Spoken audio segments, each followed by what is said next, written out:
Now, if I could go back and restart my career, I wouldn't necessarily work harder. Instead, I would think differently because most career mistakes are not about efforts, they are about understanding things. Now, over time, through my own journey and through working with many professionals, I've noticed few decisions I would approach very differently today. Let me walk you through them. So, first of all, I would focus less on doing good work and more on making my work visible and understood. Now, early in our career, we believe something very strongly. If I do good work, people will notice, and sometimes they do, but not always in the places that matter. For example, imagine you spend 2 weeks solving a complex problem. You have thought through scenarios, handled edge cases, and delivered something solid.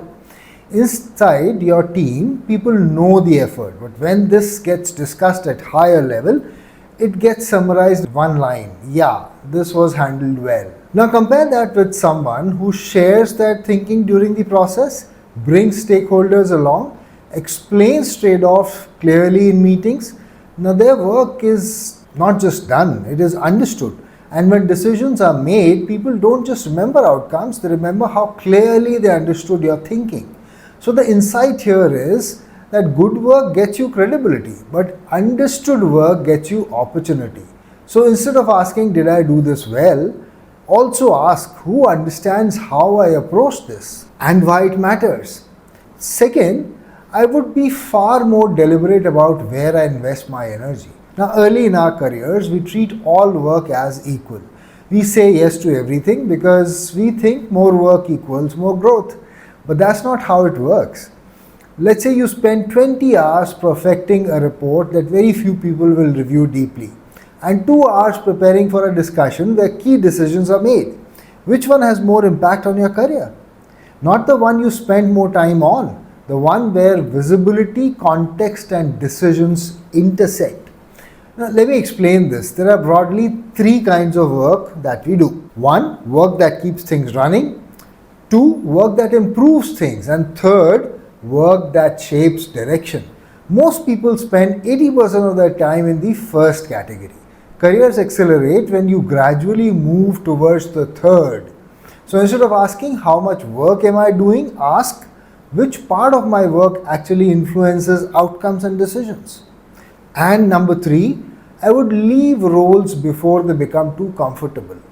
Comfort is one of the most dangerous phases in career because it doesn't feel like a problem. You know your role well, you can handle most situations without stress, people trust you, you are respected, and because of that you tell yourself this is a good place to be. And it is for a while. But here is a subtle shift. You're no longer learning at the same rate. You're no longer being challenged. You're mostly applying what you already know.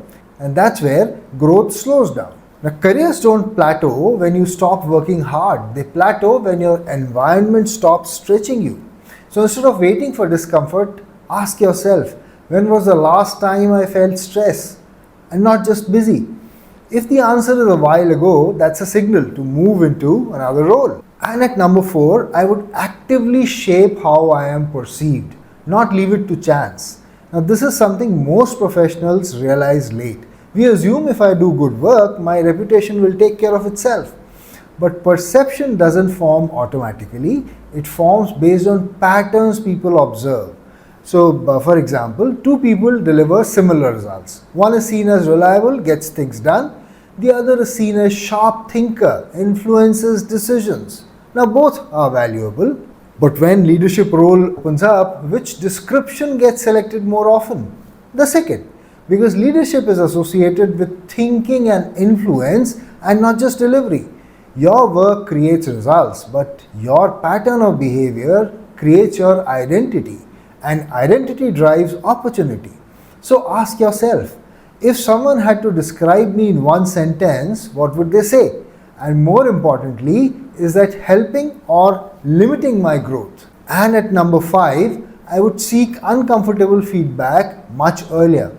Most feedback we receive is polite. You're doing well, keep it up, and while that feels good, it doesn't always help you grow. So for example, imagine a professional is consistently delivering, but they're not getting larger roles. When they finally ask for a deeper feedback, they hear, You're strong technically, but you don't speak enough in key decisions. Now, that insight could have changed their trajectory earlier, but it came late. Now, the feedback that helps you grow is rarely the feedback that is offered easily. So, instead of asking, "How am I doing?" ask, "What is the one thing I am doing that might limit my growth at the next level?" Now, that question changes the quality of answers. And at number 6, I would learn how decisions are actually made, not how I think they should be made. Now, most of us believe in a simple model: good performance equals recognition equals growth.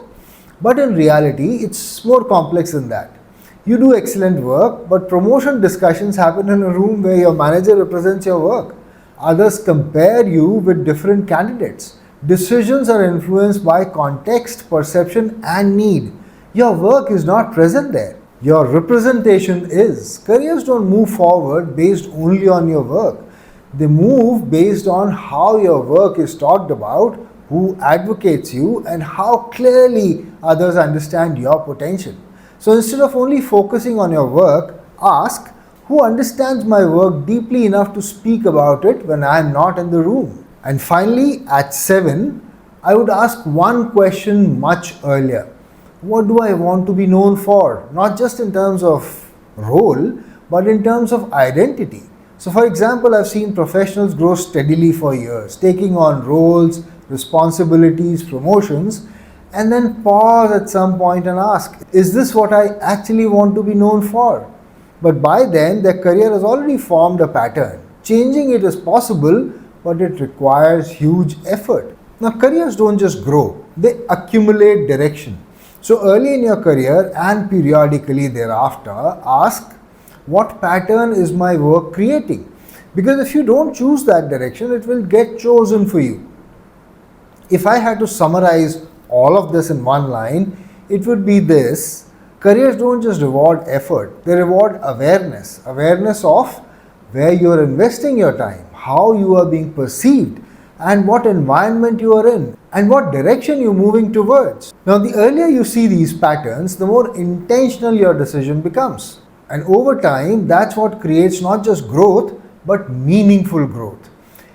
So if you're liking these episodes, do subscribe to the channel and like and share this with someone who may find this useful as well. And yes, please do comment in the comment section below. Thank you.